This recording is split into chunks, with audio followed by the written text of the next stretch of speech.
नमस्ते एवरीवन। आज का टॉपिक हर स्कूल के अंदर चल रहा है, लेकिन कोई ओपनली इसके बारे में बात नहीं करता।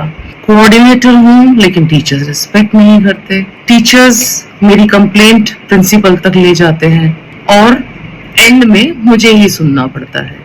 अगर आप रिलेट कर रहे हो इन सब चीजों से तो प्लीज ये वीडियो एंड तक देखें, बिकॉज यहाँ प्रॉब्लम टीचर्स नहीं है, सिस्टम और अप्रोच है। सबसे पहले एक अनकंफर्टेबल ट्रुथ, कोऑर्डिनेटर का रोल सबसे डिफिकल्ट होता है। पूरे स्कूल में आप मैनेजमेंट और टीचर्स के बीच में होते हो। आपको रिजल्ट्स भी डिलीवर करने हैं और रिलेशनशिप्स भी मैनेज करने हैं।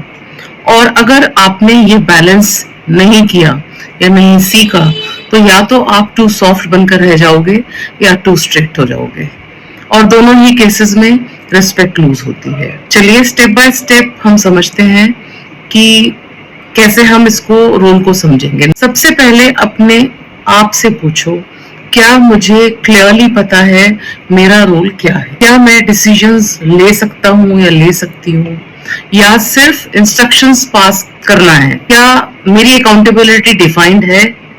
अगर ये क्लियर नहीं है तो टीचर्स आपको सीरियसली कभी भी नहीं लेंगे। इसलिए एक स्ट्रक्चर्ड मीटिंग करो, प्रिंसिपल के साथ बैठो और उनसे पूछो कि भाई मुझे क्लैरिटी चाहिए, मैं किन एरियाज में डिसीजन ले सकती हूँ या ले सकता हूँ, और मुझे कहाँ तक एस्केलेट करना है। जब लीडरशिप आपको विजिबल अथॉरिटी देती है तभी आप ग्राउंड पे रेस्पेक्ट बिल्ड कर सकते हो। पॉइंट नंबर 2, कंप्लेंट कल्चर को कंट्रोल करो। अब दूसरा इशू, टीचर्स डायरेक्टली प्रिंसिपल के पास जा रहे हैं। ये तब होता है जब सिस्टम में गैप होते हैं। इसको पर्सनली मत लो, इसको स्ट्रक्चरली हैंडल करो। आप एक सिंपल प्रोसेस इंट्रोड्यूस करो। Any concern first discuss with coordinator, then escalate. और ये रूल प्रिंसिपल के थ्रू कम्युनिकेट होना चाहिए पूरे स्टाफ में, पूरे टीचर्स में। अगर बाईपास अलाउड है तो आपकी पोजीशन वीक हो जाती है। Point number 3, one on one. Point number 3, one on one conversation master करो। कोऑर्डिनेटर की रियल पावर मीटिंग्स में नहीं, वन ऑन वन कन्वर्सेशंस में होती है। अगर कोई टीचर इशू क्रिएट कर रहा है, पब्लिक में रिएक्ट मत करो, उन्हें बुलाओ, प्राइवेट स्पेस में बात करो, स्ट्रक्चर सिंपल रखो।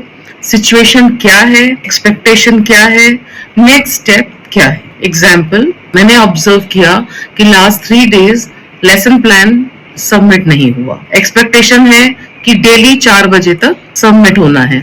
कल से इंश्योर करें, no drama, no emotion, only clarity. ये प्रोफेशनलिज्म, रिस्पेक्ट क्रिएट करता है। Point number 4, emotional stability develop करो। ये सबसे अंडररेटेड स्किल है। टीचर ने डिसरिस्पेक्ट किया, टोन यूज किया और आप ट्रिगर हो गए, गेम खत्म। कोऑर्डिनेटर को इमोशनली स्टेबल रहना पड़ता है। आपका टोन होना चाहिए काम, स्लो, कंट्रोल्ड। जब आप रिएक्ट नहीं करते, लोग ऑटोमेटिकली अपनी बाउंड्री समझ जाते हैं। Point number 5, consistency is equal to credibility. आपका बिहेवियर प्रेडिक्टेबल होना चाहिए। आज स्ट्रिक्ट, कल फ्रेंडली, आज इग्नोर, कल action.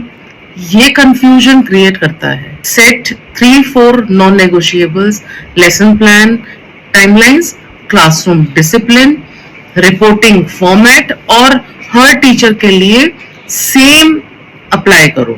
No favourites, no exceptions, तभी लोग आपको सीरियसली लेंगे। पॉइंट नंबर 6, अथॉरिटी के साथ सपोर्ट भी दो।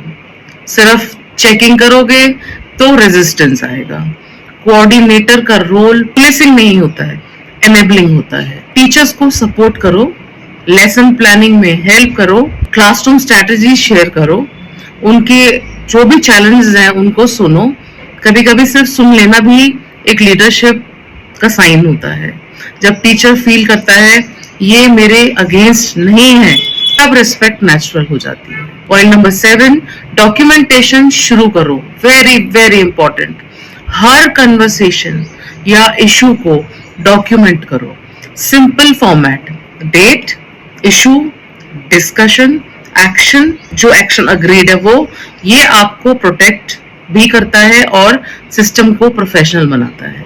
और जब आप प्रिंसिपल से बात करते हो तो इमोशंस नहीं, डेटा बोलता है, जो भी आपने नोट किया है। तो अगर आप कोऑर्डिनेटर हो या एचओडी हो तो याद रखो, रिस्पेक्ट पोजीशन से नहीं आती, प्रोसेस से आती है। क्लैरिटी, कंसिस्टेंसी, काम कम्युनिकेशन और स्ट्रक्चर्ड सिस्टम्स। अगर ये 4 चीजें आपने इम्प्लीमेंट कर ली तो ग्रेजुअली रिस्पेक्ट बिल्ड होगी। और हाँ, ये ओवरनाइट नहीं होगा, बट इट विल हैपन। अगर आपको ऐसे प्रैक्टिकल स्कूल लीडरशिप इनसाइट्स चाहिए, so keep watching the videos and do subscribe. मिलते हैं नेक्स्ट वीडियो में, जहां हम बात करेंगे टीचर्स को अकाउंटेबल कैसे बनाएं बिना कॉन्फ्लिक्ट क्रिएट करें।